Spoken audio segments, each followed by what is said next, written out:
Por ejemplo, a mí se me ocurre ahora un ejemplo que he utilizado varias veces ya, pero que me parece bastante exacto en este sentido, el caso de Jean Sever, cuando pasa de Preminger a Godard. Sí. ¿Dónde tiene más importancia Jean Sever? A ver, bueno.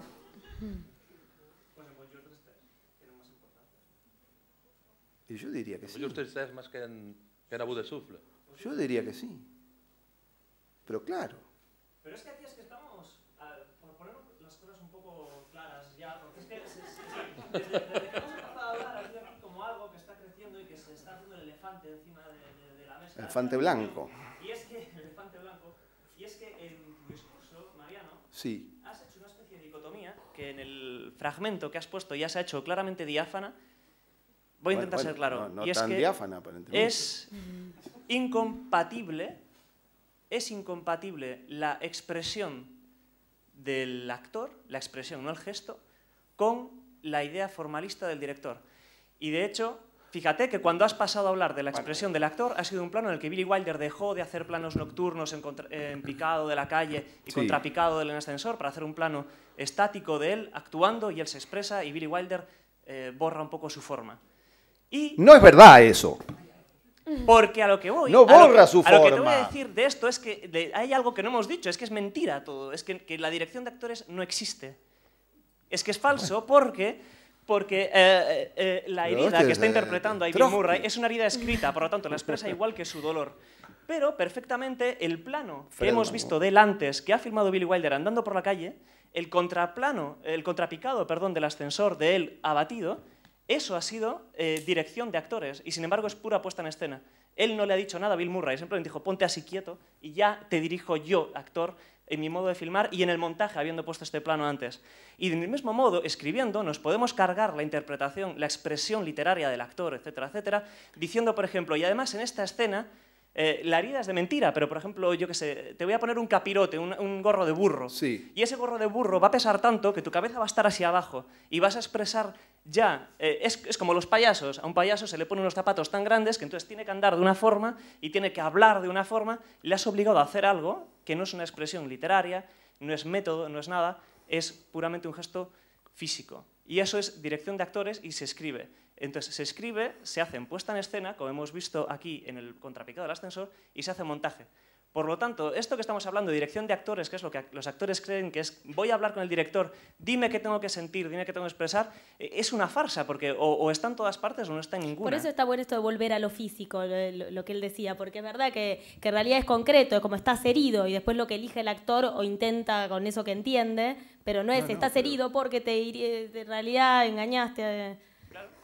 Pero bien, porque porque cuando le fuiste actuar a vender claro, que es bueno. Sí, está sudoroso. Si le vemos en un plano anterior y entrando del lavabo, tiene diarrea, ¿me entiendes? Claro. Sí, pero pará. Está muy lindo todo, pero no entiendo cómo llegás de eso a que no existe la dirección de actores. No, o existe en todas partes, porque realmente, ¿qué dirección de actores hay en el plano en el que él está en el ascensor de espaldas, realmente? ¿Qué dirección de actores respecto al diálogo de él con el actor? Simplemente le puso como un muñeco ahí. Y sin embargo, eso afecta al plano siguiente. No te sigo. En dirección de actores es también, plano claro. a plano la operación del narrador, por ahí si queremos del director en este caso, sobre cada mínima acción que hace el actor en cuadro, incluidos los diálogos. Eso es la dirección de actores. Pero, ¿y no crees que está también la dirección de actor como ha dicho Gonzalo? Estás con Bill Murray. Fred McMurray. Fred McMurray, perdón. Que si hubiéramos puesto... Es que tengo sueño. Si hubiéramos puesto un plano de él saliendo del baño, habríamos entendido que su interpretación es otra. ¿No es eso dirección de actores? Y sin embargo, como lo hemos visto andando por la calle, posiblemente herido por un disparo. Yo creo que esa es la clave, porque en el fondo lo que estamos hablando es que el cine filma acciones Sí. o determinados gestos, pero cuyo sentido no viene del actor, sino de su emplazamiento dentro de una sucesión de imágenes. Por supuesto, está muy claro. Entonces, si tenemos que hacer una definición... ¿Dónde se da el sentido al gesto en el cine? Si tenemos que hacer una interpretación, es muy claro. El actor no tiene que generar, no tiene que pensar más que en el presente. Eso es punto número uno. El actor, digamos, si vamos a establecer nuestro programa estético hasta aquí, digámoslo, el actor tiene que pensar básicamente en el presente, tiene que sentir, ni siquiera tiene que pensar nada, tiene que sentir el presente, tiene que estar inmerso en una situación y vivir esa situación con la mayor intensidad emocional posible. Esa mayor intensidad emocional posible lo va a llevar a niveles que él mismo desconoce y que el narrador también desconoce, si es un gran actor. Es decir... Bueno, pará, vamos a eso. Primero definamos el programa estético. Después, el narrador utiliza esos momentos de brillo que están lejos de él, que no controla, porque eso también es importante. Es decir, yo el cuadro lo puedo controlar, la óptica la puedo controlar, la escenografía, si tengo plata, la puedo controlar. Pero hay algunas cosas que no puedo controlar. No puedo controlar lo real. No puedo controlar el espacio. En algunos casos sí, pero en general, como filma uno, no puedo controlar el espacio. Y no puedo controlar del todo lo que sucede con el actor. Hay un punto de no control. Después de ese punto de no control, hay infinitos puntos de control. Y en ese sentido sí es cuando uno dirige. Es raro el límite, pero hay un punto en donde uno, digamos, la mejor manera para mí de trabajar, ¿cómo logramos eso? Es, en algún punto, primero, vamos a ordenarnos y contestarle a la señora.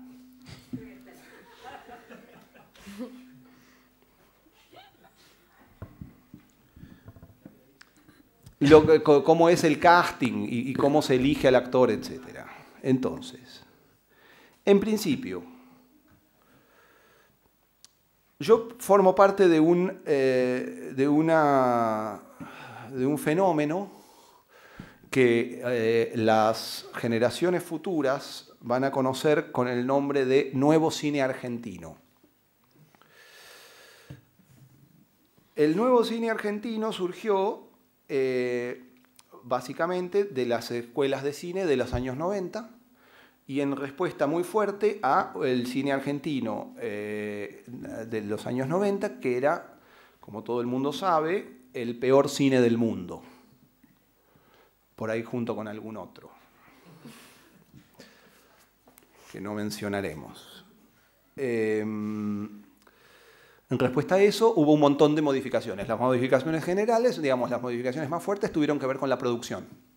Es decir, las películas se empezaron a hacer con modelos de producción muy distintos a las que se hacían. Básicamente, como había muchas escuelas de cine, y en las escuelas de cine había muchos cortometrajistas, las películas empezaron a hacerse de la misma manera que los cortometrajes y se disolvió un poquito la idea de que el cine de verdad era cuando se conseguía el dinero y que los cortometrajes eran una especie de fase previa y amateur, sino que empezaron a hacerse las películas de la misma manera, con el mismo grado de amateurismo que los cortos. Entonces se disolvió esa especie de barrera tácita entre las películas de verdad y los cortometrajes. Se empezaron a hacer películas con el mismo grado de digamos, con el mismo grado de urgencia, para usar una palabra que a los críticos les gusta mucho, o de inmediatez que los cortometrajes. Eso generó el nuevo cine argentino. ¿Eso generó cambios en la interpretación? Por supuesto. Lo que pasa siempre es una cuestión cíclica. Las películas adquieren determinado grado de consolidación, empiezan a tener un lugar industrial y entonces se cristaliza determinada forma de actuación y de interpretación que tiene que ver con que los actores son famosos y que ya saben cómo actuar, todo esto es muy cristalizado y entonces el cine busca actores en lugares donde no los ha buscado antes. Eso es tradicional en cada uno de los movimientos cinematográficos que han hecho mover la historia del cine, desde el neorrealismo hasta la Nouvelle Vague, etc. La Nouvelle Vague dura poco igual, ¿viste? En el toque ya empiezan a llamar a las estrellas, pero bueno. Eso pasó en la Argentina desde un lugar que mezcló partes de las dos y rápidamente se empezó a trabajar hacia un naturalismo muy fuerte. Es decir, se empezó a desarticular la idea del relato en donde los actores provenían de lugares similares a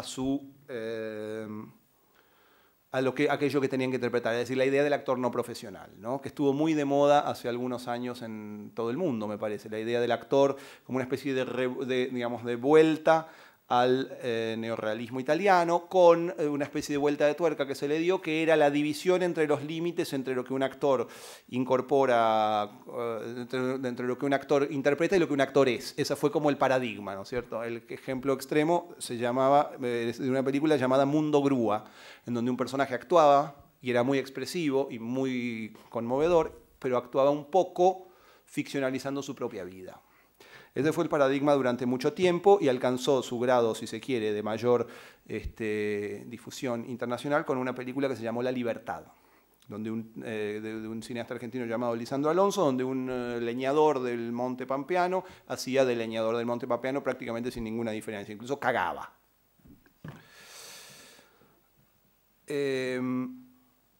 Ese fue el paradigma durante muchísimo tiempo y entonces cuando nosotros empezamos a trabajar en la dirección de la ficción, porque yo vine durante mucho tiempo del neorrealismo, Dios mío, pero no era Fellini yo, claro, del documental, entonces empezó a plantearse la idea de la ficción, ¿no? Y el paradigma efectivamente era ese, era la idea de trabajar con actores no profesionales, de encontrar personajes más grandes que la vida que hicieran la película, es decir, el referente de alguna manera dominaba la narración. Eso es lo que marcó todas las películas argentinas exitosas de la primera mitad del siglo, de la primera mitad de la década pasada. Pero pasó que en todo ese proceso yo un día fui a ver una obra de teatro que se llamaba Bésame mucho, buscando a un actor para una película un poco comercial que hice en un momento que se llamaba, de cuyo nombre no quiero acordarme, como productor. Y entonces yo vi esa obra y a la semana siguiente vi una obra que se llamaba La estupidez, de un dramaturgo argentino que se llama Rafael Spregelburg. Y cuando yo vi La estupidez, yo ya estaba pensando en esa película que se llamaba Historias Extraordinarias, que se iba a llamar Historias Extraordinarias, que sabía que quería hacer una película narrativamente muy múltiple, digamos, con mucha, lo que los teóricos llamarían rizomática. Y entonces, cuando vi la obra, descubrí lo que yo quería hacer en realidad. Es decir, descubrí, desde un punto de vista estructural, por supuesto la obra dura también un montón de horas y pasan un montón de cosas y tiene no sé qué, pero descubrí que la idea que yo tenía de la actuación era estaba completamente influida por ese paradigma del cine y que había una generación de actores que habían pasado del otro lado, para mí, que habían sido paralelos a mi formación como cineasta, pero que habían sido contemporáneos, pero yo no conocía, y que tenían básicamente, si mi preocupación esencial era la narración, cómo construir una narración, habían construido su cuerpo como máquinas de narrar. Se habían adiestrado para convertirse en máquinas de narrar. ¿Qué quiero decir con esto? Que habían abandonado cualquier intención de profundidad psicológica para adoptar su cuerpo a una elasticidad en donde prácticamente de un momento a otro podían narrar cualquier cosa y podían saltar de determinado esquema narrativo a otro automáticamente. Y cuando yo vi eso, yo me di cuenta de que quería hacer lo mismo en el cine. Todavía no había llegado al punto de la interpretación, pero sabía que quería hacer lo mismo en el cine. Que me interesaba esa especie de elasticidad narrativa, en donde una circunstancia podía pasar de un momento a otro y la narración siguiera y continuara. Bueno, yo todavía estaba haciendo esa película y entonces tomé esas decisiones de que cualquiera puede, no sé qué, digamos, todavía estaba involucrado en determinada herramienta narrativa del cine, la voz en off, etc. Pero fui incorporando a la película que yo estaba haciendo ese tipo de mecanismos, en donde digamos, claramente tenía que ver no con una profundidad psicológica, sino con una especie de intensidad de la situación y determinado virtuosismo que podía hacer que se pasase de una situación a la otra con total facilidad y que las dos situaciones fuesen de la misma intensidad. E intensidad era la palabra central. Y después hay otra anécdota, que es que al poco tiempo fui a ver una obra de otra persona amiga, una actriz que actúa en Historias Extraordinarias, hace una de las dos hermanas, ya si alguien se queda a verla después de todo este tiempo la va a ver. Y entonces la obra me había gustado mucho, había sido uno de los pocos, porque a todo el mundo le había parecido una cagada la obra, El Hecho, ¿te acordás? ¿Te pareció una cagada? Sí. Ah, ok. Bueno, en general a todo el mundo le pareció. Pero a mí me había gustado mucho. Y donde estaba todo, nuevamente uno veía un poquito esta especie de universo de actores que para mí hasta ese momento era desconocido, pese a que vivían en la misma ciudad. De pronto era gente que yo conocía, pero no sabía que actuaban así, no sabía que existía esa. Después le vamos a pedir a ella, que formó parte de esa generación, que forma parte, que nos cuente cómo fue que eso se formó. Pero déjenme hacer esta introducción.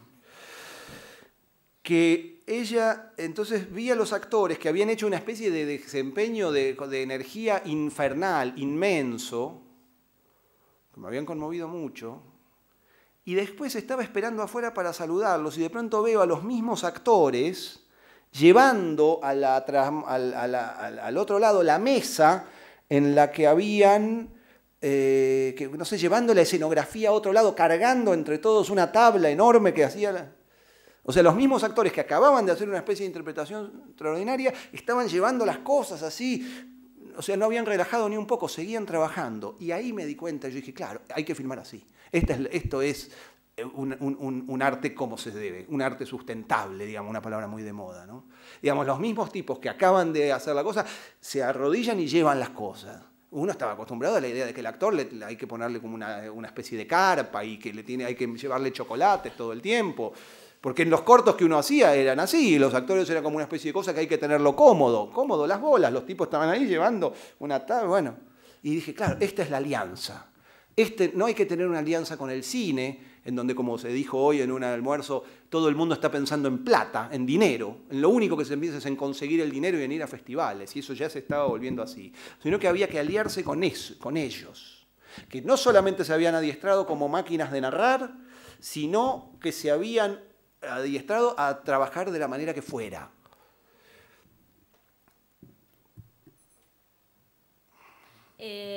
Tema casting que estaba... Vamos al casting, ya vamos al casting. Por ahí no me van a tirar cosas. Ya vamos al casting.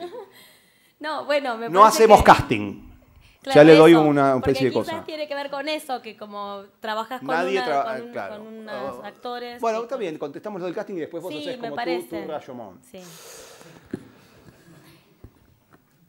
Bueno, entonces me decidí a que esa tenía que ser la alianza. ¿Podés pasar al baño rápidamente? No puedo más. Ay, Dios mío, mi amor, es un papelón. Perdón, pero no puedo pensar, me estoy haciendo pis. Perfecto. Dios mío. Eso no va en el... Bien.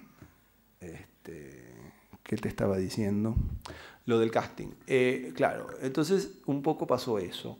Entonces, una vez que pasó eso, bueno, uno, claro, se empieza como a relacionar más con el tema de las obras de teatro, empieza a ir a ver muchas obras de teatro. Entonces ahí yo me di cuenta de la gran culpa que tenemos las personas que hacemos cine, que venimos de las escuelas de cine, que es lo siguiente: uno hace cine, les decía hoy a los muchachos, uno hace cine con sus compañeros.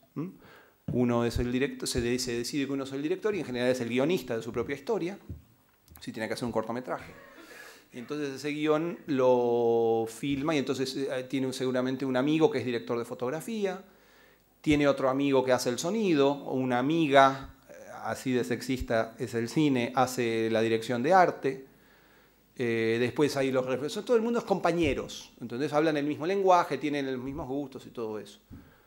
Pero en general no conoce actores, porque los actores vienen de formación teatral. Y entonces, pero los necesita. Entonces, el actor, aunque sea el amigo de un amigo, no sé qué, es como un personaje que viene desde afuera al proyecto. Y a la vez el actor tiene también su propia formación, y esa formación está condicionada y dice, no dejes que los directores te hagan esto, no sé qué, vos tenés que ir y expresar. Y entonces ya se los piensa, muy rápido, ya se los piensa a los actores y a los directores desde ambas formaciones como antagónicos, no como socios, como enemigos, como elementos antagónicos. ¿No es cierto? Sí, sí. Entonces, cuando se da el rodaje, el actor, de alguna manera, hay que estar, sobre todo si son actores viejos, que es una circunstancia espantosa que se dan cada actores, digamos, directores que de 18 años dirigiendo actores de 60, es una situación espeluznante. Ya se da la idea de que el actor es un invitado exigente y molesto a una cosa que se hace entre nosotros los del cine, y entonces que hay que tenerlo tranquilo y que hay que tenerlo, pero digamos que no joda. Y entonces a partir de ahí, por ejemplo, una cosa que sucede es que cuando se termina el corto a los actores ni se les muestra nada, el actor va ahí, no hay una sociedad real entre los dos puntos. Y el actor no entiende lo que hace, se llevan mal, es como una especie de intruso. Y básicamente el resultado que tiene eso es que cuando ese mismo estudiante de cine se convierte en un director que tiene plata para hacer la película, al actor lo resuelve con cuestiones de dinero, porque le paga. Y entonces no se produce una especie de verdadera fusión. Y entonces ahí llega el casting, el momento donde el actor puede tener una mayor buena onda, una especie de mayor complicidad y todo eso, pero llega el momento del casting. Y el casting es un examen de personal, ni más ni menos. Es un momento en donde el director es el líder, es una especie de jefe que se sienta y un montón de personas vienen a querer trabajar en eso. Y a mí me parece una circunstancia que para una circunstancia artística como es una película, no tiene por qué ser así. Es decir, uno no tiene por qué ser la persona que evalúa si el actor... No, eso es una cosa que se debería dar entre los dos. De hecho, el otro día ella me contaba que un director la llamó para hacer no sé qué y le dijo, a ver, una última pregunta, ¿por qué querés hacer...? ¿no? ¿Qué te hace actuar? ¿Por qué no...? Yo le decía, me estás sometiendo como en un trabajo que te dicen, bueno, ¿por qué querés trabajar en esta empresa? Claro. Cualquier cosa que te digan no va a tener sentido. Claro, sí, claro, como claro. Eso, usando un abuso de poder desde el lugar del director, que eso, así como... Hay algo de eso, sí, que es un examen de personal. Entonces, más bien lo que la manera en que trabajamos nosotros es que uno elige, ve a un actor, dice, qué bueno sería, qué interesante sería que ese actor estuviese así. Y a partir de ahí se escribe el personaje. A partir del actor se escribe el personaje. A partir de ver que un actor hace las cosas de cierta manera, o a partir de querer filmar una cara, sin saber, uno tiene uno piensa el personaje en función de lo que esa persona puede hacer, o de lo que uno, ni siquiera de lo que lo vio hacer, de lo que uno ya intuye que puede llegar a ser, de lo que puede llegar a pasar en el encuentro entre esos dos personajes, entre uno y el actor. Entonces no es que uno ya tiene una especie de cosa fija y hay que ver quién es el que mejor lo puede hacer. De alguna manera uno ya intuye una especie de trabajo que hay que construir en los dos. Es como decir, bueno, no sé, veamos qué sucede del encuentro de estos dos. Yo seguramente tengo más claro que el actor cuál es el resultado final, pero el actor va a aportar algo que yo no puedo tener sin el actor. Pero no hay una especie de decisión de saber de antemano que el actor puede hacer algo que yo quiero que haga, sino saber que yo quiero hacer algo que ese actor va a traer y que ninguno de los dos sabe del todo lo que es, aunque yo lo tenga más o menos claro. O sea, más o menos, has venido a decir que el casting está hecho, o sea, tú lo pescas el casting en obras de teatro. Tú vas, ves las obras de teatro, te gustan o no, y esto para ti ya te vale para coger el... Con la diferencia de que a veces el casting es anterior al proyecto y a la escena. ¿Entendés? Si quiere poner la palabra casting. Es un riesgo, quizás también un desafío, o sea, puedes encontrarte con actores que tienen gestos, digamos, un poco sobados, un poco demasiado relamidos, un poco demasiado hechos, quizás, y tú tendrás que depurarlos para lo que te interesa, ¿o no? Bueno, pues si el actor no me gusta, no lo llama, y no, claro, tampoco es que voy a la obra de teatro y llamo a todos.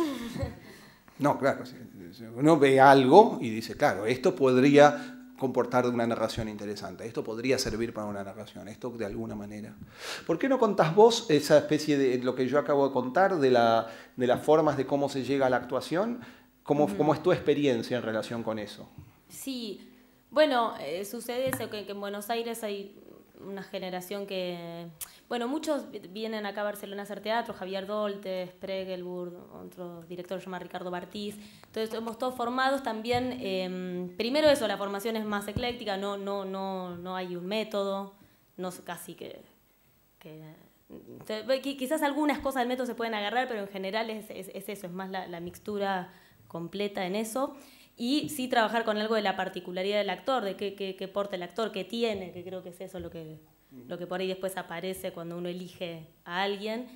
Y tiene que ver con una generación de actores que dirigimos y actuamos, y bueno, es algo que pasa también a partir de los 90 en Buenos Aires, que es eso, no existe más el rol del actor. Sí en el conservatorio, por ahí quizás sí gente que por ahí hace una formación más escolástica. No existe la figura del actor que está esperando que lo llamen, que está esperando el trabajo, sino el actor que es muy dueño de su arte, dirige sus cosas. En general estamos formados eso en talleres que no son del conservatorio, sino talleres de particulares, algunos más económicos que otros, pero digo, hay variedad de talleres y que el trabajo es eso, es taller de producción, te encontrás y vas generando escenas y vas aprendiendo a actuar así. Y fundamentalmente creo que lo más importante de esta formación es eso, que te dejas eso, la idea del actor como algo incómodo y algo que hay que tratarlo de una manera, sino que sos vos muy dueño de aquello que haces. Entonces creo que en relación a estos prejuicios que hay de ambos lados, uno entiende los problemas que tiene un director también de cine, como que dejó de haber esa distancia en ambos casos, que por ahí el actor que estaba formado para que lo llamaran, bueno, los problemas del director eran los problemas de una especie de marciano con el que no tenía ningún contacto, y ahora eso, yo monto mis obras, tengo un grupo allá, después trabajo con directores y simplemente actúo, pero sí estoy formada para tener por ahí ciertas discusiones en relación a la apuesta y todo, que por ahí uno puede decidir, no sé, que ahora estar actuando y no hacerlo, pero sí me puedo involucrar desde ahí o elijo las obras desde lo que a mí me interesa. No sé, me estoy yendo mucho por los ramas. No quiero ocurrir como con algo tan de Buenos Aires, pero no sé. Es muy nítido, me parece que eso tiene mucho que ver. Pero, y por ejemplo, si tuvieras que definir diferencias entre cómo actuaban antes los actores de la generación anterior en contra de la cual ustedes se formaron, por ejemplo. Porque uno se forma en contra de generaciones, de otra generación. Sí. Uno siempre se forma en oposición a algo. Los cineastas nos formamos en oposición a cierto cine excesivamente de producción, digamos. Un cine que lloraba sus limitaciones de producción, pero a la vez hacía gala de la producción que había tenido. Era un cine definido por sus circunstancias de producción. Otro esfuerzo del cine nacional. Sí. ¿En oposición a qué? Sí. Eso, creo que es al actor... volvemos a caer en el método, pero creo que tiene que ver con eso. El actor que puede tener una lógica propia, que trata de encontrar a partir de lo que... Yo, por ejemplo, cuando doy clases intento primero ver mucho qué trae la persona, porque como si fuera que el lenguaje de actuación va a tener que ver sí o sí con lo que porta esa persona, con la cara que tenga, la manera de hablar que tenga. Después uno podría discutir si técnicamente podés aprovechar y, no sé, ir ganando abanico en tu expresividad y probar otras cosas, pero casi que primero adueñarse de lo que el lenguaje es eso, que el lenguaje es uno, es lo que uno tiene y la manera de mirar el mundo que cuando te parece en un escenario aparece. Pero sin embargo, está bueno. Lo que vos decís es que no existe la idea del actor que es mejor cuanto más se diferencia de sí mismo. ¿Entendés? No, sí, la idea del actor camaleónico. Sí, para mí no es un valor. Claro. Siento que en mi generación no es un valor hacer el camaleón. 7 tipos de voces distintas. Quizás algún actor tiene esa habilidad y está buenísimo y lo va a usar, pero para mí no me gusta más un actor por eso. Claro, pero en ese sentido es más parecido a los actores del cine americano, que son más, que tienen determinada forma de existir y a partir de esa existencia van mutando y todo eso. Pero en ese sentido uno podría imaginar que el teatro argentino o el teatro que hacen ustedes trabaja con casi con tipos, ¿entendés? En donde vos siempre haces lo mismo. Y yo creo que no es así. ¿Cuál es la diferencia? Porque ahí me parece que es donde juega la idea de la disponibilidad emocional, ¿entendés? Eso me parece que es interesante, como la disponibilidad emocional en oposición a la idea del camaleón, del actor de la composición. Porque eso, como tratar de partir que lo emocional, eso no tiene que ver con esto que hablamos, con estar triste o no, o generar esos estados, sino como a mí me gusta mucho un ejemplo que pone Javier Dolte, que dice que el actor tiene que lograr, en contra del actor reconcentrado, que eso sí es más del método, que el actor tenía que estar todo el tiempo concentrado para llegar a estados, sino estar al revés, con menos capas, con muchísimas menos capas, como si uno pudiera tener lo mágico que tiene un bebé, que pasa de reírse y, no sé, o llorar, le mostras un caramelo, se empieza a reír, como si fuera que el camino es ir a esa disponibilidad emocional que supone que uno está muy disponible para cambiar de estado, que cualquier estado, si uno lo mantiene, deja de ser interesante, como si que lo camaleónico pasa por ahí y no por una composición física, claro, sino por poder estar eso, muy en el juego, esto que hablamos del niño, ¿no? Como poder estar que no sé, nadie te enseña a actuar, como te pueden dar herramientas, pero después, bueno, es el camino que uno puede hacer con eso, ¿no? Pero sería eso, en oposición al método en ese sentido, al reconcentrado, a la historia del personaje.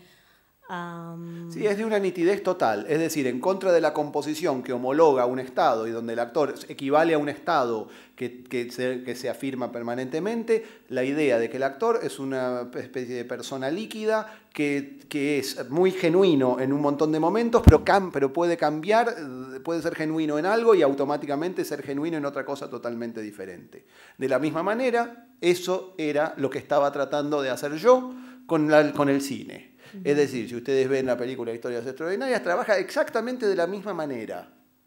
En un momento uno está prestando atención a determinada circunstancia y esa circunstancia lo está llevando por un lado, no sé qué, y uno cree no sé qué, pero de un golpe de narrativo eso pasa a ser mentira y se cambia por otra cosa. Dice, no, pero esto no es así, esto era de otra manera. Y entonces se cuenta otra historia y esa historia es igualmente genuina y igualmente emotiva y aunque refute la anterior, directamente la emoción sucede de la misma manera. Es decir, la determinada elasticidad narrativa que permite que uno viva con intensidad momentos que aunque se contradigan entre sí. Es decir, la idea de la ficción como algo puro, la idea de la ficción casi como algo abstracto, que funciona en presente y que funciona prácticamente con independencia del contexto. Yo creo que ese es el procedimiento narrativo central de las películas que hacemos nosotros y es un procedimiento un poco heredado o asociado al procedimiento del teatro independiente argentino.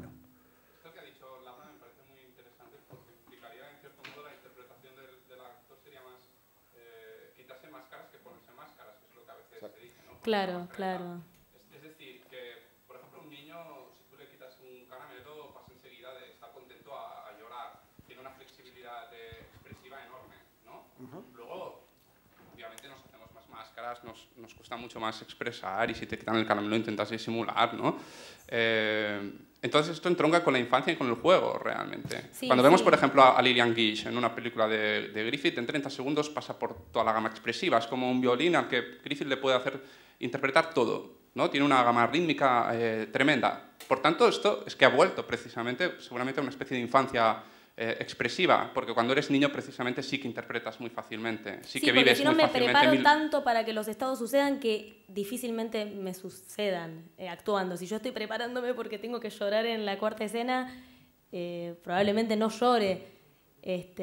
Claro, eso es como otro ejemplo que me gusta que como lo del bebé, que sería pensar la actuación como al borde de la tentación cuando un actor está por tentarse, no tentarse por supuesto, pero como si uno pudiera estar muy cerca de la grieta, muy cerca de poder entrar y salir de las situaciones. La tentación se llama de la misma tentación a punto de reírse, cuando se está por reír y no debería reírse en alguna situación. Cuando el actor no sé si tentación se entiende. No sé sí, pero creo que es muy interesante realmente y que entronca con muchas cosas de las que hemos hablado, porque precisamente el error sería cuando dicen, no, yo tengo que saber, lo que siento es ponerte una máscara, o sea, psicologizar de una manera, ¿no? Para ser Madame Bovary tengo que ponerme la máscara de Madame Bovary. ¿Y eso qué sentido tiene? Es que mucho tiempo fue un valor, ¿no? Como que por ahí se decía como qué bien ese actor, el trabajo del actor, que es cómo trabaja ese actor, algo de que se ve el esfuerzo y que eso supone una digamos que a mí como cineasta me podría interesar ver tus lágrimas, por ejemplo, ¿no?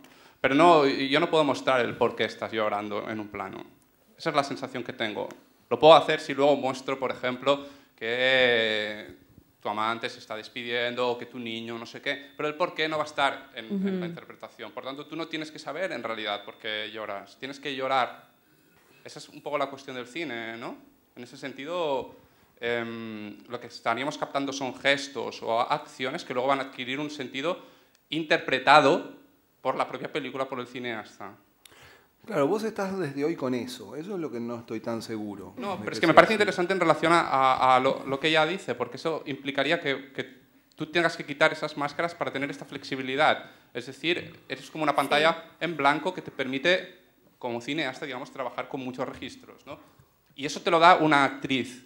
Porque aquí la cuestión sería precisamente, ¿qué te hace a ti ser actriz o pasar de no actriz? No obviamente será ir a una escuela de interpretación, eso no te convierte en actriz, sino que es el oficio o el dominio o el registro o instrumentalmente, ¿qué es para ti ser actriz en este sentido, ¿no? Y ser actriz de cine y ser actriz de teatro, que supongo son cosas distintas, ¿no?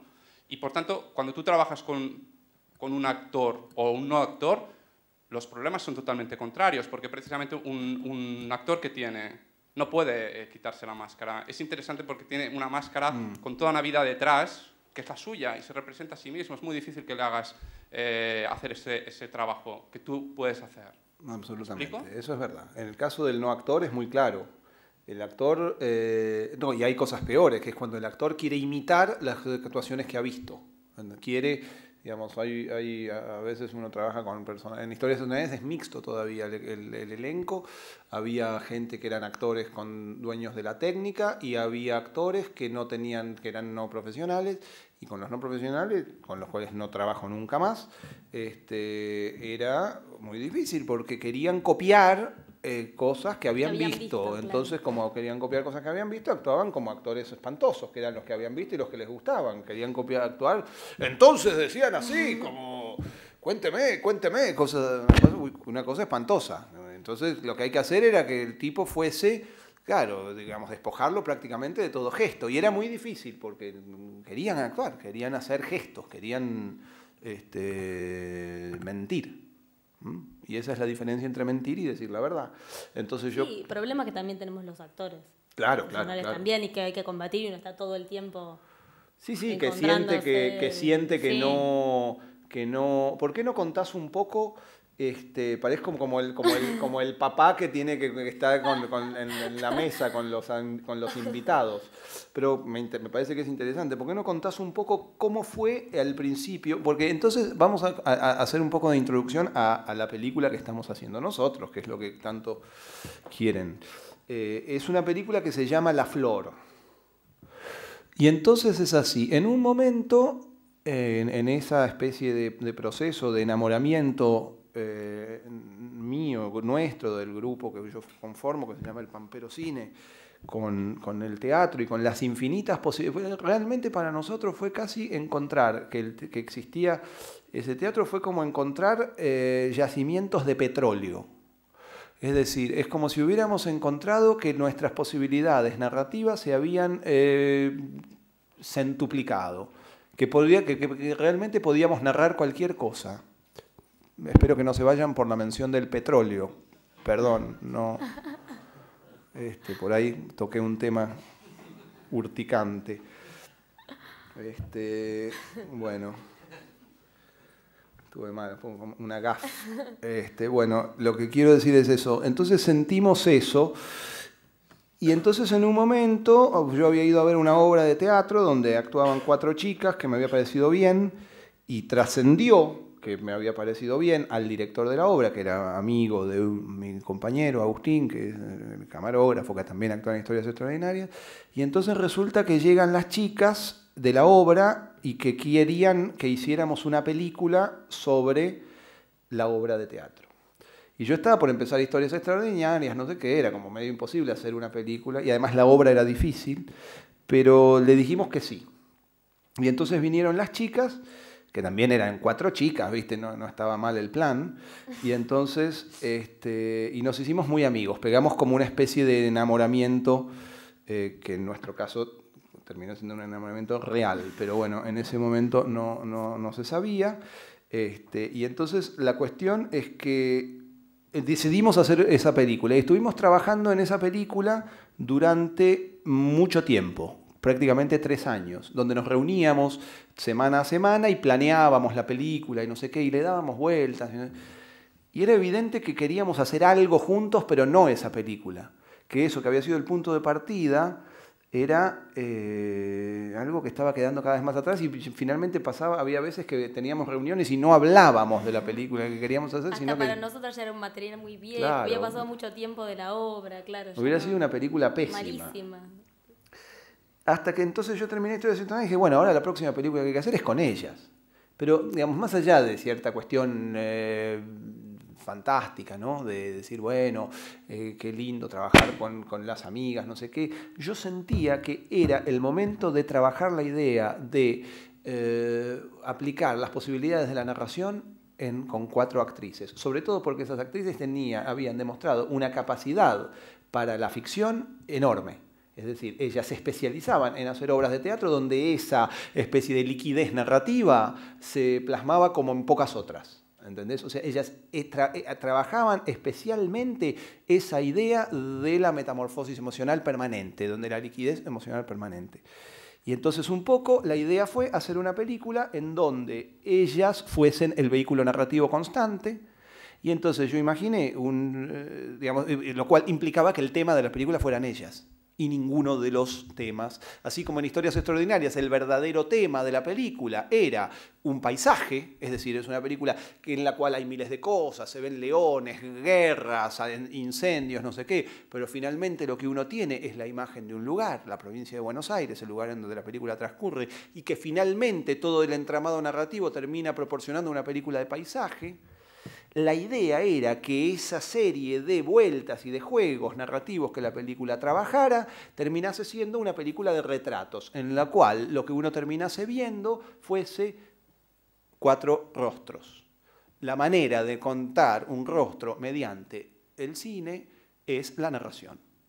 Así como Manet pintaba a Victorine su modelo de miles de maneras, y la pintaba vestida de torero, o la pintaba desnuda en Olimpia, o la pintaba en bolas junto con otros tipos en el desayuno en la hierba, en el almuerzo en la hierba, la idea era trabajar un film en el cual ellas mismas, con sus diferentes vaivenes, haciendo personajes completamente diferentes entre sí, a la larga uno terminase por verlas. Y había otro ejemplo muy hermoso, que es Stromboli. ¿Qué pasa en Stromboli?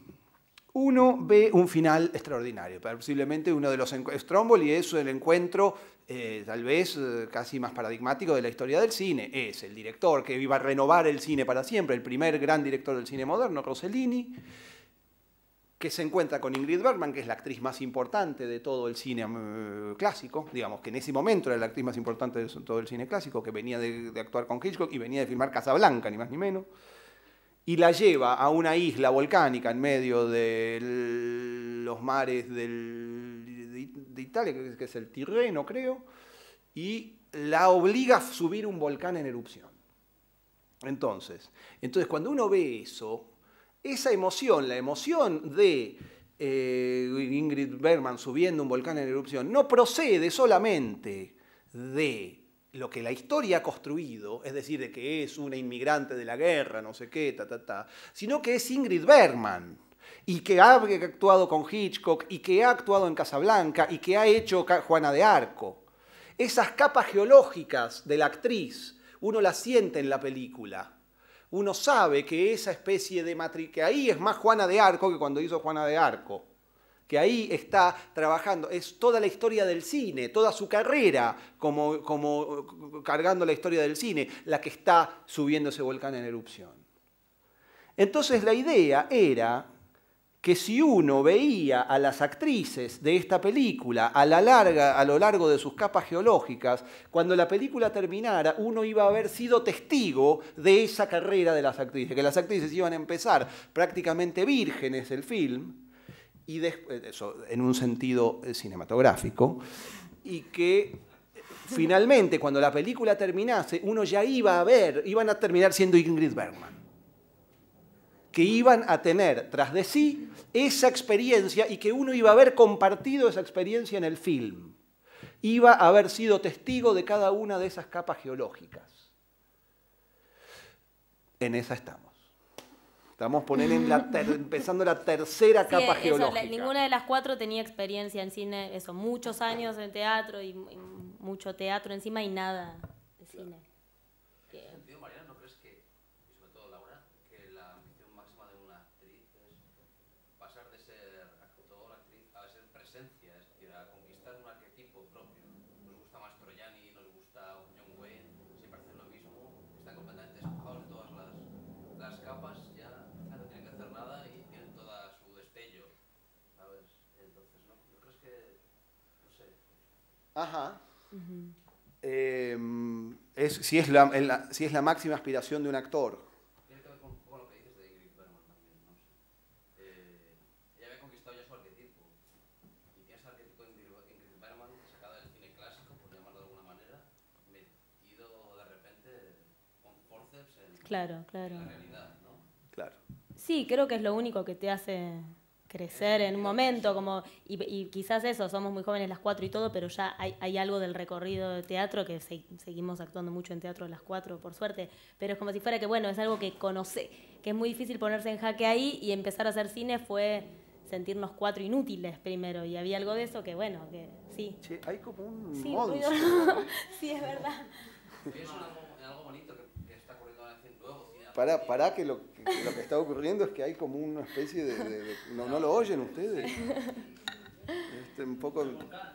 Claro, es Sí, eso, Stromboli. no tener ningún dominio de lo que se hacía, como una pérdida de control absoluto. Me acuerdo de La Mote, ¿no? Por ejemplo, está siendo de repente casi está a punto de ser una presencia ya. Esto es lo más grande que le puede pasar ha conquistado su espacio, es el arquetipo. Sí, es bueno eso, sí. Y ahora Villegas y a lo mejor trabaja con Almodóvar un día. Eso se ve muy claramente en Chaplin, por ejemplo, que hizo ese trabajo sobre sí mismo. Claro. Muy bonito, porque de alguna manera implicaría que las imágenes entre los modos sinceras, ¿no? Como si el actor fuera un cuerpo, una materia, ¿no? Que se puede esculpir hasta llegar a una forma totalmente depurada, que es la de John Wayne en un momento determinado. Sí, pero ahí hay una diferencia, que es que John Wayne es así desde el primer momento. Yo no lo tengo muy claro eso, ¿sí? No tanto. No tanto la diferencia. Eso es lo que me gustaría precisamente saber. Eso es a mí también. ¿Ustedes creen que no? ¿Ustedes creen que John Wayne... hay alguien que tiene el micrófono en la mano y hace ruido. Creo que es eso. O ese... Ah, Vale, pero... están moviendo algo al lado. Sí.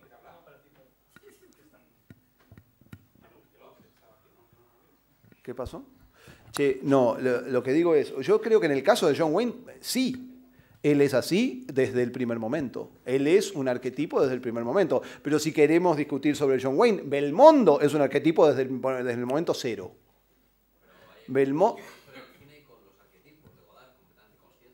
No lo sé, pero digo, es un actor y después lo actúa con Henri Verneuil y es el mismo personaje.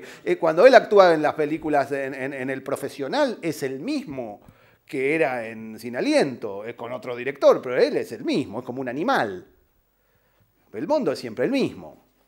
Y después Mitchum, que es un actor con una capacidad interpretativa mucho mayor, también es siempre el mismo. No es que era un poquito más pollito y después se convierte en Mitchum. Fue Mitchum desde el momento cero. Y John Wayne también. Bueno, era más joven, qué sé yo, pero por algo le hacen un traveling adelante. Sí, pero creo que Álvaro lo dice porque... me imagino que hablas también del traspaso al cine también. Algo de eso, de volverte... Está bien, pero lo que yo estoy diciendo es que... Filmable digamos, todo tu trabajo fue hacia una dirección y cuando aparece una cámara, crees que no te sirve nada de bueno, eso. Pero eso está bueno, eso es interesante. Creo que me entendía como que te referías a eso, como volverse en eso. ¿Qué decías? Volverse... Una presencia. Presencia, eso. En Eastwood se vería mucho esto, por ejemplo. Hay una transformación en Eastwood, ¿no? Bastante clara. Y luego, además, son cineastas, actores que son muy avaros a la hora de ser filmados por otros. Chaplin nunca quiso, Eastwood apenas y por directores de segunda, casi siervos, ¿no? Sí. Pero bueno, hay uno que me parece un poco exigente a ver, ¿cuál? Porque... Y Leone. Sí, pero digamos que Leone es el inicio, precisamente. Pero es una no, ok, después, sí, sí. Bueno, está Wolfgang Petersen. Pero en Eastwood se ven estas capas, claramente. Es decir, es un rostro mucho más emocionante a medida que van pasando las películas y que se depura, ¿no? Sí, efectivamente. En el caso de Eastwood es así.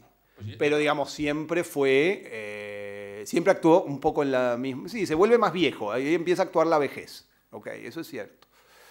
De verdad. Lo que yo estoy diciendo es que me parece que son cosas distintas las dos reflexiones. Una cosa es ver las capas geológicas en un actor y otra cosa es cuando el actor se convierte, digamos, y otra cosa es la presencia escénica. La presencia, la capacidad de existir frente a la cámara. Me parece que son cosas distintas. Me parece que los actores, que la mote siempre fue igual. Que no es que se convirtió así en el estudiante. La mote es una especie de animal que afirma, que es una afirmación en sí mismo. Es un actor que afirma, tiene capacidad de afirmar. No, el trabajo que estamos haciendo con las chicas no pasa tanto por esa dirección, sino por un juego distinto. Por un juego de que si eventualmente se llega a esa... digamos, las chicas no están siendo filmadas como mitos. Porque no lo somos. No, perdón. John Wayne fue filmado como un mito desde el momento cero de su aparición en el cine, si uno saca esas que había hecho en los... Es un personaje que está fundando un mito, digo, no estamos diciendo nada nuevo, muchachos, estamos diciendo un cliché, pero es un personaje que funda un mito, es una locura, donde debe ser el único traveling adelante que hace John Ford en su vida y lo hace con un tipo, y dice, bueno, estoy inventando un mito.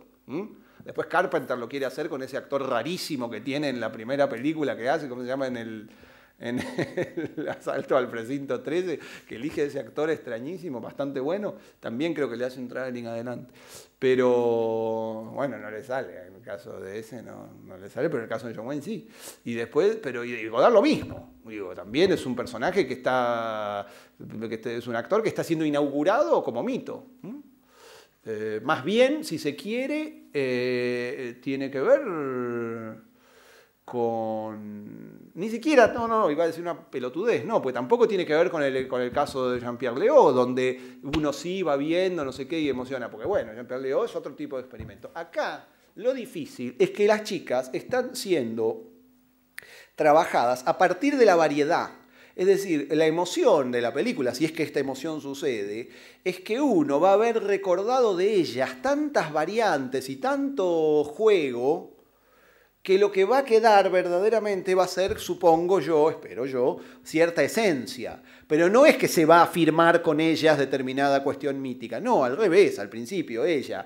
En la primera hace de una especie de arqueóloga donde es fuerte y líder. En otra es un personaje medio enloquecido que tiene como una especie de cosa con los escorpiones, no sé qué. Ahora es una asesina. Va cambiando mucho el follaje narrativo. Se va paseando de una cosa a la otra.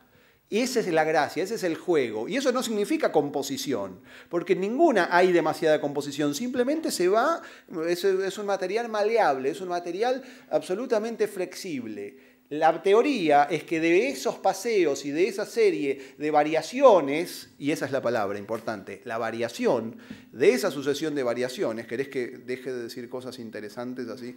Bueno, de esa sucesión de variaciones aflora una verdad que no está en ninguna de esas variaciones, sino que está en el tránsito y en su conjunto. Esa es la teoría, que la sucesión de variaciones con respecto a las chicas aflora, de esa sucesión de variaciones, aflora una verdad que no tiene que ver con ninguna de ellas, sino con una especie de tránsito al cual se llega. Eso, como Ingrid Bergman hace, porque Ingrid Bergman tampoco es una actriz que afirme tanto. Ingrid Bergman más bien es una actriz más bien un poco líquida, donde no es lo mismo lo que hace en Casablanca, es muy diferente, lo que pasa es que es muy linda, pero digo, no es lo mismo lo que hace en Casablanca que lo que hace en Juana de Arco, no es una actriz muy definida, digamos, no es una actriz que pasa, no es Greta Garbo, digamos, que afirma una presencia desde el primer momento. No, lo que emociona de Ingrid Bergman es que ha estado en un montón de lugares que han conmovido a la historia del cine. Yo no sé si Ingrid Bergman es una actriz que tenga una manera de estar demasiado particular. No, creo que no. Creo que es simplemente una actriz que no es lo mismo. Quiero decir, si uno piensa en el personaje de Casablanca y en el personaje de, ¿cómo es que se llama aquí? Atormentada se llama, ¿no? El de Capricornio. Bueno, no hay lo que hay que ver.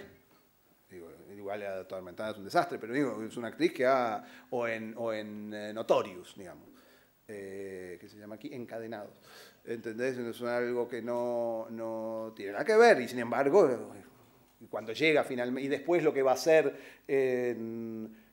con Renoir también es totalmente diferente. Es una actriz muy dúctil que va pasando de una cosa a la otra. Lo que finalmente emociona de ella, aunque lo de Renoir sea posterior, lo que realmente emociona de ella es como una especie de cuestión conseguida con esa sucesión de disfraces. Y no es lo mismo el disfraz que la máscara, y eso me parece una cosa importante. Es decir, el disfraz es lúdico, la máscara es tensa. El disfraz es algo donde la ficción es notoria, la máscara pretende negar la ficción. Sí. Y es mantener un único gesto, sería. Claro, la máscara es tensa, el disfraz es líquido. Yo, una cuestión, justamente porque ahora me estabais intrigando cuando has empezado a explicar un poco pues, el cauce de la película. Sí. Y es una cuestión quizá empezaría por Laura en este sentido, y es... yo tengo escasas dotes para la abstracción en ciertas cosas. ¿Para la abstracción? Sí, muy pocas. Entonces me gustaría volver a la escuela de lo que preguntaba antes Manuel por aquí, y es, pues casi empezando por Laura, ¿en qué términos... La última escena, si no es indiscreción, los últimos elementos de trabajo que habéis hecho, ¿no? ¿Qué términos han surgido? Y en términos prácticamente físicos, es decir, ¿ha habido códigos? ¿Cómo ha surgido? Es decir, Bien. la cuestión puramente procedimental. Más que nada porque me has intrigado ahora en torno a... Está bueno porque este episodio que empieza es muy diferente. Eso, tratando de igual ser breve, pero por ahí el primer episodio, que era el de las arqueólogas en San Juan, primero fue la primera experiencia con la película, entonces eso, muchísima resistencia a no tener el control, entonces las charlas pasaban muy por ahí en relación a la dirección de actores. Era como, bueno, déjate filmar, estás todo el tiempo tratando de generar eso que manejás muy bien en el teatro, y acá tiene que ver con yo me sentía como si hubiera una intimidad me sentía como violada en la intimidad, en esa que yo puedo tener actuando, que tiene que ver con la exposición, pero como si fuera que uno puede manejar la energía para varios, y acá era un único espectador terriblemente... no me sale la palabra, invasivo, y que también eso, que cualquier mentira cualquier gesto de más me lo captaba muy rápido y me lo juzgaba. Y no hablo tanto del director y de la cámara, como si fuera eso, ¡ay, qué desprotegida estoy! Como empezar a sentir que todas esas herramientas que tenía no me servían para nada, que si yo pensaba la actuación desde la exposición y desde intentar que eso afectarme realmente, en cine la apuesta era 100 veces mayor, y que la farsa se ve en un segundo, y que a veces era solamente pensar eso que me estaba diciendo y no actuarlo, solo tener un pensamiento, y que el pensamiento en la cabeza se veía. Esto que decías vos por ahí del personaje con una película en la cabeza, solo pensar eso que me decía él como director. Después... permitirme ser un poco muñecote, en momentos era mirá para allá, hace esto, baja la mirada, y hasta entender eso. Primero el actor es muy paranoico, yo cada vez que cortaban era, me equivoqué yo, y estaban mirando el foco, la luz, y yo ¿qué hice mal? No sé, como hasta que uno relaja entiende que sí es parte de una narración mayor, quizás más que en el teatro. Es muy importante, me parece, lo que dice de que la diferencia entre actuar para muchos y actuar para uno. Eso me parece sí, como una mirada que me perturbaba un poco primero, y sentía eso, que quedaba muy en evidencia ante cualquier... Pero es que las armas son diferentes, sí. Si tenés que hablar para muchos que tenés que hablar para uno. Imagínense si uno tuviera que, digamos, ahora estamos hablando para todos ustedes, y si hubiera que hablar para uno es distinto. Sí. O sea, es así de sencillo, imagínenselo. Imagínense el nivel de intensidad con el cual estamos hablando nosotros ahora, y si uno está hablando hacia otro, hablándolo así, uno piensa, este está loco. Bueno, es así de simple, es la misma... Sí. Entonces, bueno, ese pasaje fue el primer episodio de la película. El segundo ya entrar a filmar con más herramientas, ya con una experiencia.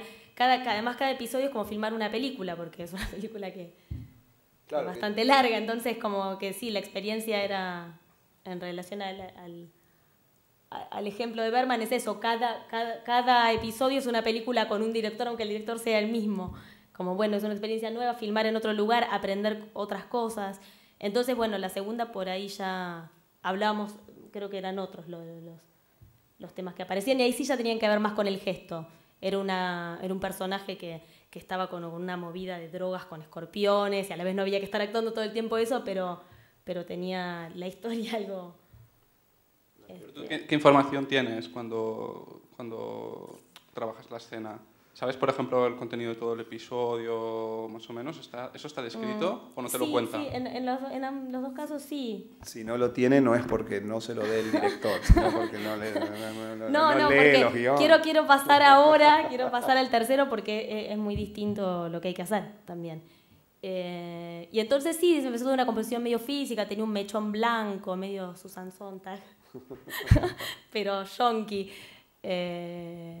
Y sí, que yo venía a ser un personaje que era una arqueóloga y medio líder, y de golpe era una persona un poco mortificada por todo y que era secretaria de una especie de diva del pop comercial, pero cuando la cámara seguía esa historia, bueno, venía como de una oscuridad total.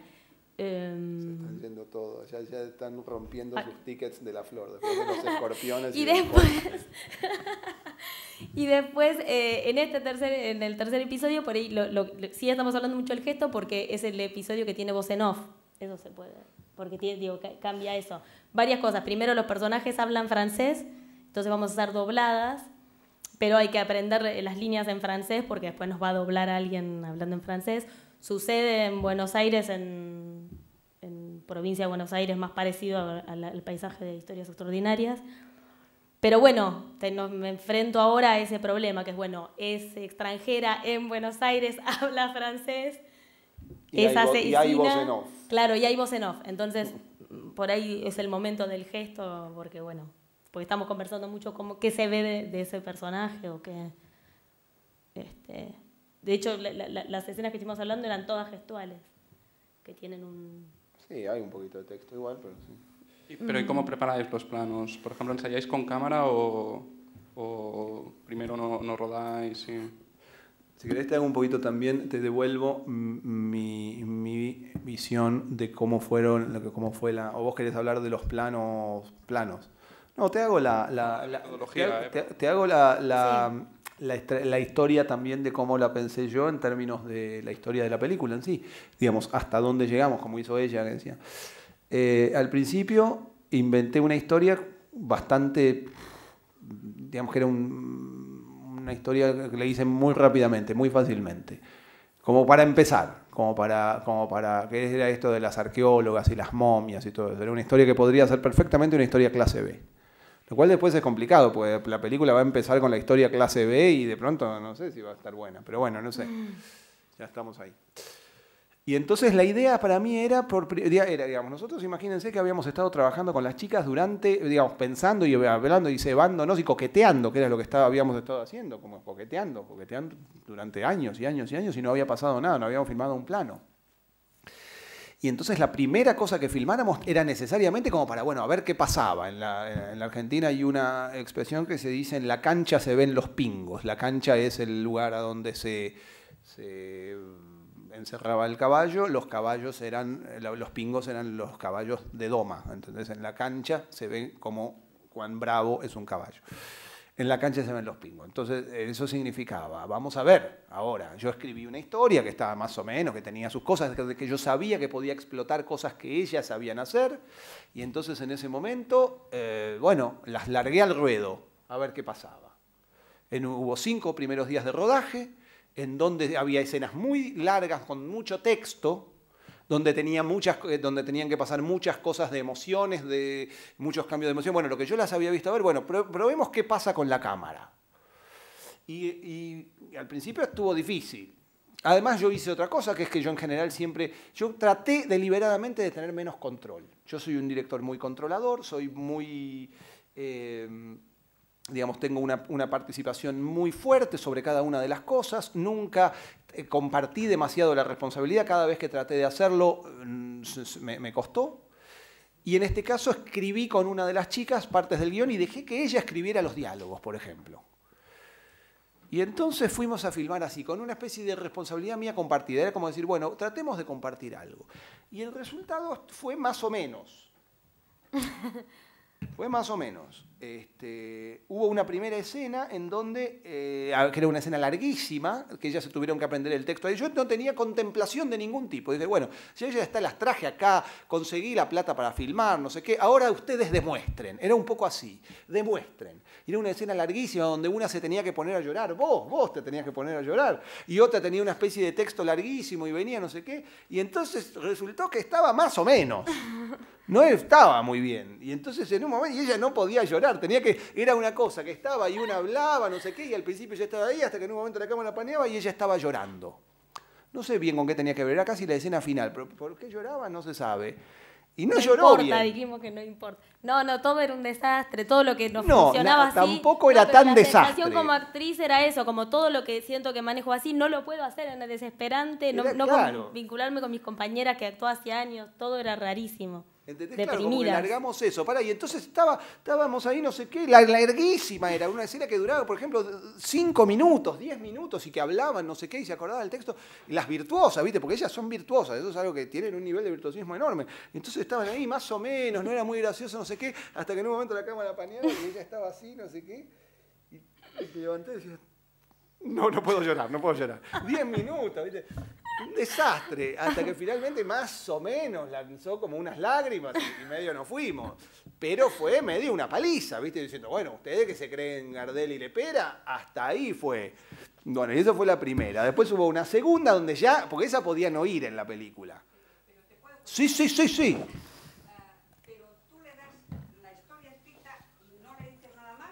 ¿Cómo? El guión, palabra por palabra, y si me cambia una palabra saco el 22. Eso. Estás loca. No, lo que pasa es que en algunos casos había dejado que una de las chicas escribiera. Después me arrepentí porque yo soy muy controlador, ¿viste? A mí me gusta cada cosa. Y tuvo que ver con que ya parece que eres muy controlador porque la imagen que has dado en la cancha has hablado de los caballos de doma, ¿te has fijado? Sí. Es un lapsus bastante gordo, ¿eh? ¿Por qué? Se Para doman dejar caballos. libertad a los autores. En mi país se doman caballos. Ya. ¿También aquí o no? No, pasaba que era Al la menos primera no se vez que matan hacíamos toros, una como- escena como- y era muy compleja. También pasaba eso, nos dio... Pero las echaste nos al tiró ruedo, los ¿eh? O leones, sea que lo claro. de los toros no está muy lejos, ¿eh? Las echaste al ruedo. Bueno. Lo has dicho, o sea, te has Yo escapado. estoy, como sabe mi amigo Álvaro, no tengo nada en contra de los toros, incluso aquí no sé por qué no estamos... Pero tú le das la historia, le dices algún gesto que tiene que hacer, le dices que tiene que llorar, o no, le das la historia y se acabó. No, en la historia terminaba que lloraba. Digamos, era un personaje que, imagínense que estamos acá hablando, no sé qué, tú me dices algo y entonces hablamos no sé qué, y yo en un momento le digo, bueno, y tú no sé qué, y está llorando. Y nadie sabe por qué. Tenía que llorar. Imagínense eso. Entonces no sé qué, y está llorando. Bueno, pasaba eso, una cosa larguísima, y bueno, y le costó llorar. Bueno, Sí, el horror era que yo decía, en un momento va a panear la cámara, y eso era esto que decimos del actor no se tiene que estar preparando, y solo estaba preparándome que en un momento la cámara, hija de puta, iba a ser así, y yo tenía que estar llorando. Fue como muy estresante. Pero en la segunda, entonces, claro, no, sí, a ver, si tu pregunta es esa, hay un guión que dice, no sé qué, palabra, mira la otra. La otra, no sé qué, sí, sigue el texto, no sé qué, tose, pausa. Se hace una pausa incómoda de unos minutos. Ella vuelve a mirar, a lo lejos, no sé qué, Ella continúa, no sé qué, pausa, tose, mira para arriba, no sé, todo, sí. Imagino que la gran diferencia con el teatro será que en un momento determinado con la cámara te sientes como un bicho con un telescopio que te está mirando. Claro, me y esta es pasaba la gran eso. diferencia con el teatro, imagino, ¿no? Sí, Que te recién sientes... en el segundo episodio pude empezar a tener un poco de habilidad con el instrumento y qué hacía. La primera era como el horror y me venía... Claro, demasiado No, analizado. era peor, que era Estás mala mintiendo, estás mintiendo. Y pero en la segunda ya hubo Estás escenas como mintiendo. emocionales que no me costaron. No, las otras tampoco te costaron. Mira, Bueno, te voy a hacer recuerdo la el sí, historia. muy El plano frustrante. secuencia, bien, acordate que estabas ahí. Mira, entonces yo te voy a contar porque ella no se acuerda.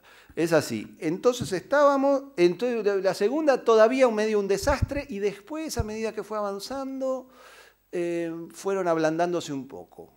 Pero volvieron apichonadas las chicas. Apichonadas como ¿entendés? Como asustadas, como diciendo, bueno, no, pensábamos que éramos Maradona y, claro, sé que en mi país Maradona es algo bueno. Maradona y eran nada, unas palomitas así, bueno, entonces, y eso fue bueno. Porque no se trabajó a partir de la habilidad y del saber, sino que se descubrió que había que ir en contra de la habilidad y del saber, ir en contra de otra cosa. Entonces nosotros, en particular nosotros dos, hablamos mucho, discutimos mucho, y a partir de ahí, ya la vez siguiente del mismo episodio... Sí, puede ser que no pasó un ya episodio. Ya estaba la... más, digamos, hablábamos mucho, perdón, vamos a decir algo un poco grosero, pero de lo que se hablaba era de dejarse follar. Dejarse coger, como decimos nosotros. Había que entregarse, no estar ahí controlando. Tratando de manejar la situación, sino... Dejarse follar.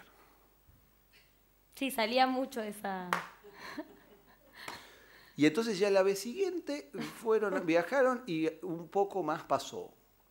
Y hasta hubo buenos momentos, uno podría decir. Hubo momentos en donde pasaba esa sensación. Y entonces, bastante, digamos, como que la segunda vez ya estaba bien actuada, me parece a mí. Entonces, el segundo episodio, ya trabajamos hacia el virtuosismo. ¿Okay? Era el episodio en donde se tenía que ver el virtuosismo de las actrices. Una tenía que hacer de italiana y tener un monólogo. Es un episodio de monólogos, de largos monólogos. Además de esa especie de liquidez emocional, es un episodio de largos monólogos, donde los personajes dicen larguísimos monólogos que a la vez son ilustrados y se van hacia otra cosa. Bueno, y entonces ahí como que nos sacamos un poco las ganas de que las actrices dieran toda aquella... Bueno, y eso funcionó bastante bien. Pero digamos, como que se logró se llegó al tope del punto al cual se podía llegar con una interpretación de gente que viene de una expresión fuerte. Y entonces ahora, en la tercera parte, ya volvemos a una interpretación más puramente cinematográfica. Es decir, volvemos a cierta zona del gesto. Y la voz en off. Pero la voz en off, y aquí sí, ya medio que nos estamos quedando sin tiempo, ¿no? La voz en off, trabajada de una manera distinta. Pásame los DVDs. ¿Ese no? Tampoco. Pero básicamente los personajes van a estar, hablan, la película es una especie de película que trabaja, gracias, Juana, que trabaja cierta, no, ahí busco, que trabaja ciertas formas de cierto cinema gestual. El género es el género de Guerra Fría, trabaja una especie de revisión del género de espionaje. Entonces los personajes hablan en otro idioma, como si fuese una película extranjera. Por lo tanto, ya hay un criterio de actuación que pasa mucho más por lo gestual que por una cosa, porque las voces de las chicas no van a ser sus verdaderas voces. Entonces ya la idea de cómo, digamos, me imaginé una película totalmente doblada, cuyo sonido es totalmente distinto del que tienen que producir ellas en el momento de la escena, con lo cual todo va muchísimo más a lo gestual, todo va muchísimo más a un lugar controlado. Y como hay voz en off, y hay una larga voz en off, una voz en off extremadamente literaria, entonces, bueno, una voz en off que cuenta muchísimo, que por momentos cuenta periodos enteros de la vida de una persona, que no es como en Historias Extraordinarias que dice, él caminó hasta no sé qué, o sea, cosas que son comprobables en imagen, sino que empiezan, por ejemplo, que son en pasado, y entonces empieza diciendo, en aquella época ella vivía no sé qué, no se daba cuenta de que eran los días de su vida, no estoy inventando, no es eso lo que dice, de que eran los días de su vida en los cuales ella nunca iba a olvidar esa juventud no sé qué, entonces cosas abstractas. Entonces, ¿qué hacer ahí? ¿Cómo actuar eso? ¿Cómo poner en escena una voz en off que no habla de cosas concretas, sino que habla casi literariamente en un tiempo más general, más abstracto, que puede llegar a decir, ella era una persona que creía que las cosas eran de una forma, pero la realidad le iba... ¿Qué hacer ahí? ¿Cómo se actúa eso? Y ahí la idea me la dio, ¿cómo hago con esto?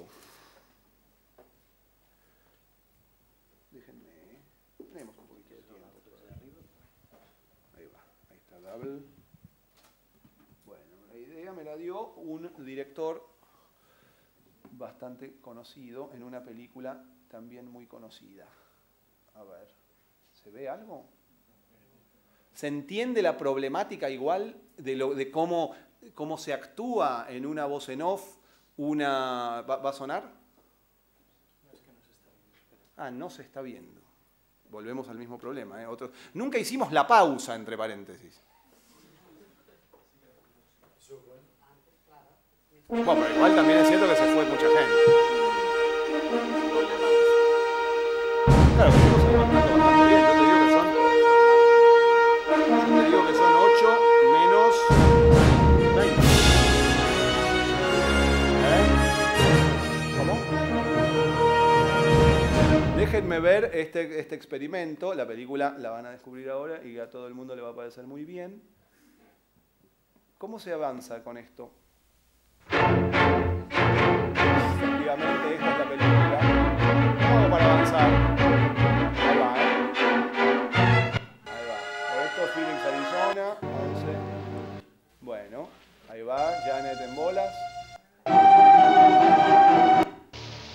Bueno, entonces es aquí lo que yo les quiero mostrar. Rebobina. Ahí va.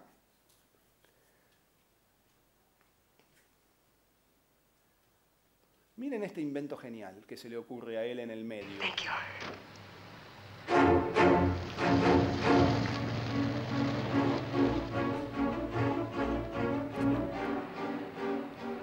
Heck, officer, that was the first time I ever saw the customer high pressure the salesman. Somebody chasing her? I better have a look at those papers, Charlie. She looked like a wrong one to you? Acted like one. The only funny thing, she paid me $700 in cash.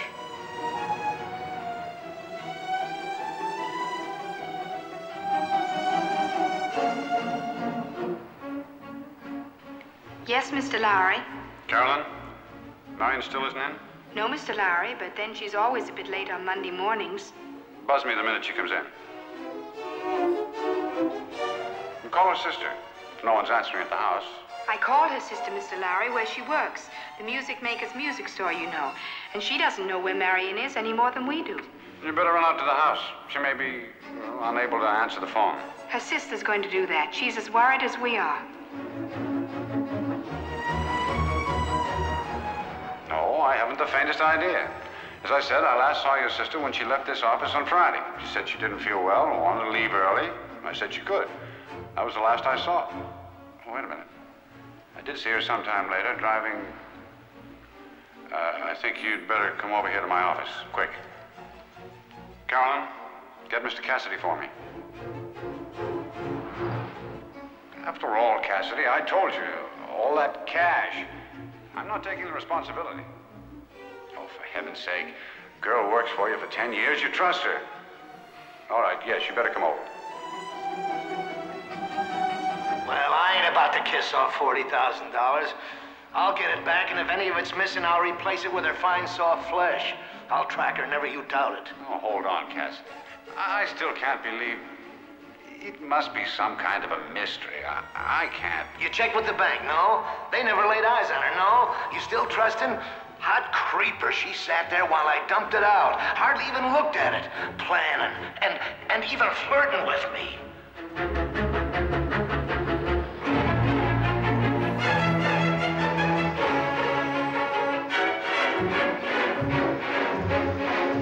Bueno, de ahí llega a un hotel y la mata.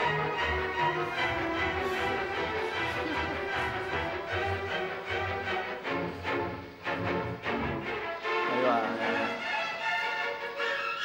Ahí empieza a actuar mal. Escuchemos la musiquita una vez más. Y ahí para de llover y está Beltan. Se equivocó el camino. Bueno, ¿vieron ustedes todo lo que pasa? ¿Dónde está el stop? Bueno, no sé. ¿Vieron lo que pasa? Todo lo que pasa en el plano. Es extraordinaria la idea.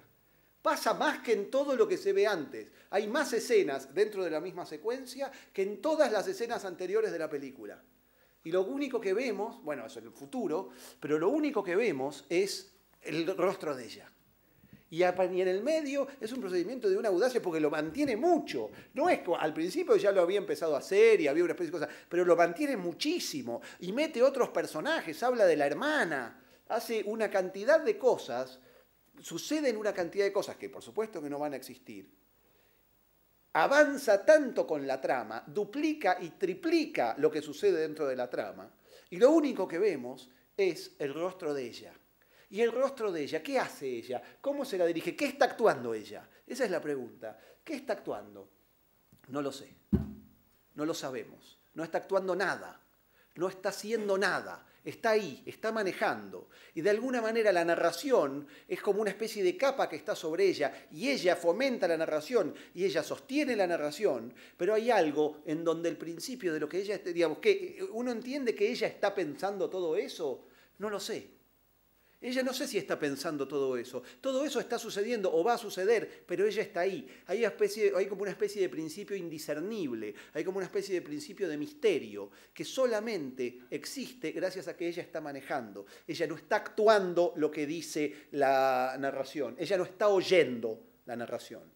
Ella no es que pone una cara más cuando aparece, ¿cómo se llama? Cassidy y dice, le voy a sacar su piel. No es que ella pone una cara en particular. Ella simplemente está manejando. Ella simplemente está funcionando y la narración está funcionando también para el espectador, pero no hay una especie de... Ella no está ilustrando lo que dice el off.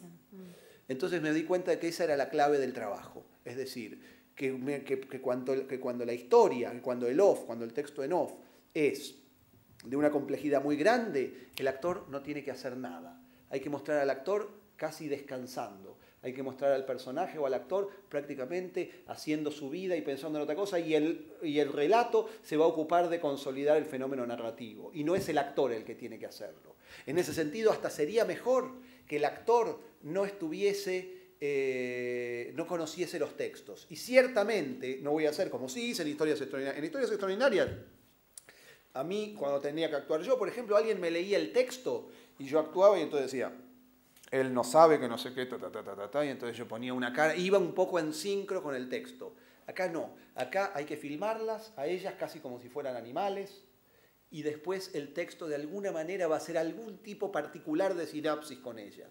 Entonces hay que generar como esa especie de momentos de falta de control y ver qué pasa cuando en esos momentos, por ejemplo, planos insistentes, es decir, un plano insistente, creo que ya llegamos a ese momento, una vez que ellas ya demostraron todo lo que pueden hacer, que ya demostraron una carga de virtuosismo, que ya pusieron toda su técnica, ahora hay un momento de dejar esa técnica y dejar que la narración las atraviese, dejar que la narración haga con ellas una especie de tercera cosa que no sabemos lo que es, ni yo ni ellas. Muchas gracias.